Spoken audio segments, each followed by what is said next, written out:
नमस्कार जी, मैं मंजू। आज अक्टूबर की 24 तारीख है और मैं अपने बहन भाइयों को एक बहुत ही खूबसूरत प्लांट के बारे में जानकारी दूंगी और ग्रो करना सिखाऊंगी। तो अभी जो शाम के हैं 4:30 से ऊपर टाइम हो चुका है, तो पौने 5 अभी बजे नहीं हैं और ये देख ही रहे होंगे आप, शाम हो चुकी है। और क्योंकि बहुत सारे प्लांट जो हैं अभी सीड्स ग्रो करने हैं, तो मैं सोच रही हूँ ज़्यादा से ज़्यादा ग्रो कर लूँ, तो इसलिए मुझे शाम के टाइम भी वीडियो बनाना पड़ रहा है। तो आज हम जो बहुत ही खूबसूरत फ्लावर ग्रो करेंगे, तो मैं डॉग फ्लावर के बारे में बात करूँगी, एंटीराइनम प्लांट के बारे में बात करूँगी। इसके फूल बहुत ही खूबसूरत लगते हैं। तो सीड की जो जर्मिनेशन है इसके 4 दिन में स्टार्ट हो जाती है, और बाई चांस किसी कारण हमारे सीड ग्रो नहीं होते हैं तो अभी भी फिर हमारे पास टाइम है, हम फिर से ग्रो कर सकते हैं। तो चलिए, लगाने से पहले मैं इसके बारे में जानकारी दे दूँ। तो ये जो फ्लावर है ये यूरोप का नेटिव है, और ये ग्रीक वर्ड एंटी से आया है, जिसका मतलब होता है नोज़। फ्लावर की शेप के कारण ऐसा कहा गया है। और भी ये कई नामों से जाना जाता है। हाइट के हिसाब से ये 4 तरह के होते हैं।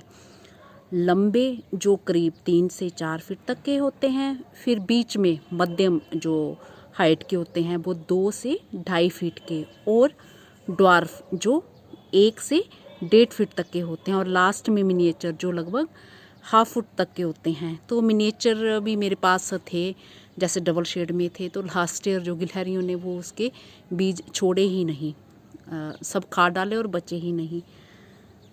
तो ये प्लांट्स जो ये जितने भी ये प्लांट्स मैंने वैरायटीज़ बताई हैं कितने तरह के होते हैं, तो ये प्लांट्स की काफ़ी जो ब्रांचिंग वाले होते हैं। इनकी लीव्स नैरो, पतली, 2 इंच लंबी, बिना डंडी के, और इनके किनारे स्मूथ होते हैं। स्टेम इनकी राउंड और हल्के रोएदार गहरे हरे रंग की होती है।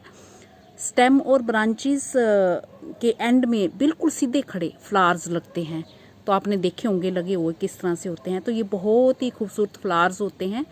डॉग की मुंह के शेप वाले और ड्रैगन की मुंह की शेप वाले भी ये इन्हें कहा जाता है। और जैसे हाथ से दबाते हैं तो डॉग जैसे बोलता है, तो वैसे ये मतलब मुंह अपना खोलते हैं। तो ये कई रंगों के पाए जाते हैं, जैसे कि white, cream, yellow, pink, mauve, red, magenta, और भी बहुत सारे रंगों में। तो प्रोपगेशन इसकी कैसे की जाती है? तो इसके जो सीड को है वो सितंबर अक्टूबर में सीधे नर्सरी बेड में लगाया जाता है डायरेक्टली, या फिर पोट में लगाया जाता है, और 4 दिन में जो है इसकी जर्मिनेशन जो स्टार्ट हो जाती है। तो जब आप लोग इन्हें डायरेक्टली ग्रो कर देते हैं, अगर बहुत घने प्लांट हों, तो फिर आप जो है थिनिंग कर सकते हैं और इन्हें ट्रांसप्लांट भी कर सकते हैं। तो ट्रांसप्लांट कब करें? जब ये 7 या 8 सेंटीमीटर के लंबे हो जाएं, फिर आप कर सकते हैं।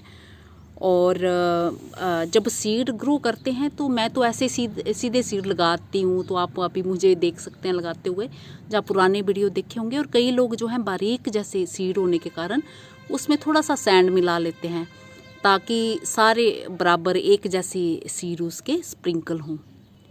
और सीड सोइंग के 2.5 से 4 महीने में जो है फ्लावर्स आना स्टार्ट हो जाते हैं। तो इसे सनलाइट कैसे चाहिए? तो सनलाइट जो है, इसे फुल सनलाइट की ज़रूरत होती है। तो इसलिए अभी जब सीड लगाओगे तब तो आप थोड़े दीवार के पास रखना, जहाँ 3-1 घंटे की धूप आती हो। और जब प्लांट्स बड़े हो जाएं तो फिर इन्हें फुल सनलाइट की ज़रूरत होती है विंटर में। तो जितनी ज़्यादा धूप मिलेगी उतनी ही ये अच्छे से खिलेंगे। और मिट्टी कैसे चाहिए? रिच ऑर्गेनिक लाइट मिट्टी, हल्का वेट हो जिसका, और पोरस मिट्टी होनी चाहिए, और जिसमें लाइम मिला हो। तो आप जैसे मिट्टी बनाते हैं, सॉइल बनाते हुए 1 चम्मच चूने का मिला सकते हैं, या फिर चूना नहीं है तो उसकी जगह फिर आप 1 मुट्ठी राख की मिला सकते हैं। तो पानी इन्हें कैसे पसंद है? इन्हें ओवर वाटरिंग बिल्कुल पसंद नहीं है। तो जब सीड लगाते हैं तो मिट्टी हल्की सी मॉइस्ट होनी चाहिए, और जब प्लांट्स बड़े हो जाएं तो फिर पानी कैसे देना है? ऊपर की हल्की जो मिट्टी की लेयर सूखी नजर आए, फिर दूसरी बारी पानी देना है। पौधे से पौधे की दूरी वैसे 1 फुट बताई होती है, रख सकते हैं, बट मैं जो गमले में है थोड़े ज़्यादा ही लगा देती हूँ। तो मेरे यहाँ तो कई बारी जो दुश्मन हैं वो खा जाते हैं मेरे प्लांट्स, फिर ये भी चक्कर रहता है। और फिर जितने ज़्यादा लगाए हों तो अपनी मर्ज़ी से ट्रांसप्लांट कर सकते हैं। तो ये मैंने मिट्टी मिला ली है, इसमें मैंने 1 मुट्ठी राख भी मिला ली हुई है। तो सीड जो मैं लगा रही हूँ बस मेरे गार्डन के भी कुछ महीनों पहले मैंने चुने हुए हैं ताज़े, पर मैं सोच रही हूँ कि ये जो पुराने मुझे पालमपुर यूनिवर्सिटी से लास्ट ईयर ये मेरे हस्बैंड ने मुझे ये ला के दिए थे, तो ये मैंने खोला नहीं है और इस पर कलर भी नहीं लिखा, तो पता नहीं ये कौन से कलर के होंगे। तो मैं यही ग्रो करना भी पसंद करूँगी, क्योंकि अगर हो सकता वहाँ से भी थोड़े पुराने हो तो फिर अगली बारी ना लगें ये, तो कम से कम अब अगर लग के तो ठीक है, नहीं तो फिर मैं अपने ग्रो करूँगी। तो इसको ये कट कर लेना है और ये मैं सीड निकालती हूँ। और बस मिट्टी तो मैंने बना ही ली है, सुबह जैसे बताया था मैंने कि आजकल मैं कैसे बना रही हूँ। तो इतने से ये देखिए बारीक होते हैं, ऐसे बारीक होते हैं, बस पानी ज़्यादा नहीं देना है। अभी तो देना है आपने इस तरह से, पर ओवर वाटरिंग जैसे ड्रेनेज सिस्टम बहुत बढ़िया होना चाहिए, ऐसे रुकना नहीं चाहिए इसका। तो मैं अपने जो वाले सीड हैं, मेरे तो कलर जो है वाइट और येलो और एक कोई डार्क कलर है उसमें, और जो मिनिएचर थे उनमें तो बहुत ही अच्छा रेड और कुछ येलो ऐसे था, मिक्स कलर था। तो वो तो मेरा चिड़ियों ने छोड़ा नहीं, जहाँ मुझे देखूंगी कहीं पुराना मिल जाए। तो बस इसको ज़्यादा गहरे से मिट्टी नहीं डालनी है, ऐसे कर लेना है ये बस इस तरह से, और ये पानी दे देना है ऐसे। ये हमारे सीड लग गए। तो पहली बारी जो मिट्टी में पानी अच्छे से दे लेना है ताकि पानी नीचे से निकल जाए, मॉइस्चर बना रहे। ये हमारे लग गए। और ये जम्मू से मेरे हस्बैंड जो है डेलिया के लाए थे, तो ये भी पिछली बारी मैंने लगाए थे, तो बहुत ही सुंदर कलर आए थे उनके। और पिछली बार तो मैं बाहर कहीं गई थी तो मैं लेट भी हो गई थी। और ये मेरे पुराने कुछ सीड हैं, तो इसमें कुछ मिक्स भी हैं दूसरे गेंदा वगैरह के, ये भी मैं किसी बैग में ग्रो कर दूँगी।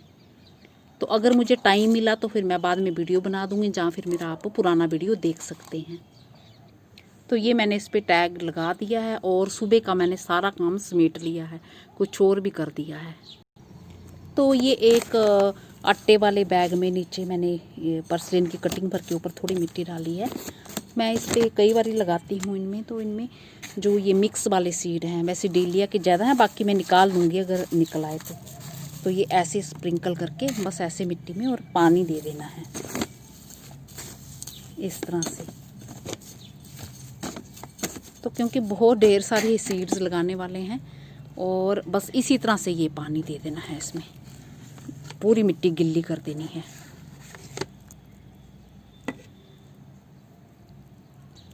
तो ये एक पोट 10-12 इंची का होगा, इसमें मैं जम्मू वाले लगा दूंगी इसी तरह से। और मेरे किसी भाई ने पूछा है कि कोसमोस बिल्कुल अभी आप सारे तरह के लगा सकते हैं।